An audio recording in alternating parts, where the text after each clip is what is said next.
When researchers examined cancerous prostate glands, they found something that they never expected. More than 90% of them contained microplastics like this. And in the same person, cancerous tissue had around 2.5 times more microplastics than the nearby healthy non cancerous tissue. For me, that was really worrying because we already know what these kinds of plastic particles are doing inside our body.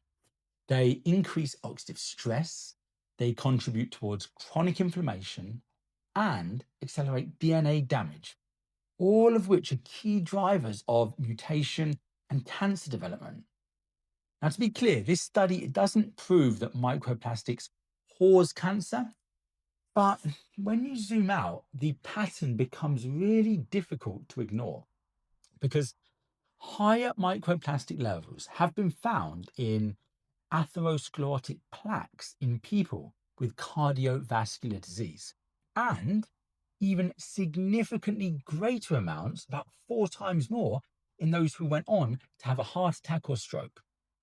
In testicular tissue, with links to impaired fertility, and even in the brain, with higher levels being observed in people with neurodegenerative conditions like Alzheimer's. So, the real question here is how much are we being exposed to every day?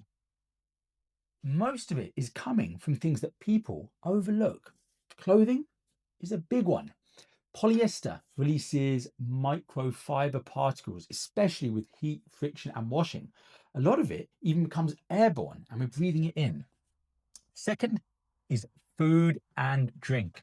Anything that's stored, heated, or consumed out of plastic. Now, you don't need to eliminate everything. It's going to be pretty difficult in our modern times, but my advice is to be strategic and find your points of greatest exposure. But never heat food in plastic or drink from plastic water bottles. Try switching to glass or metal containers. And when it comes to clothing, start first with what sits closest to your skin, because this next part is interesting. Your body does also have some additional defense. Higher fiber intake, this can help bind and carry out microplastics through your gut, reducing the absorption.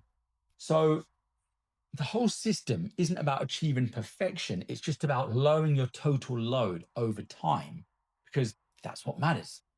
Let me know what changes you have made to avoid microplastic exposure.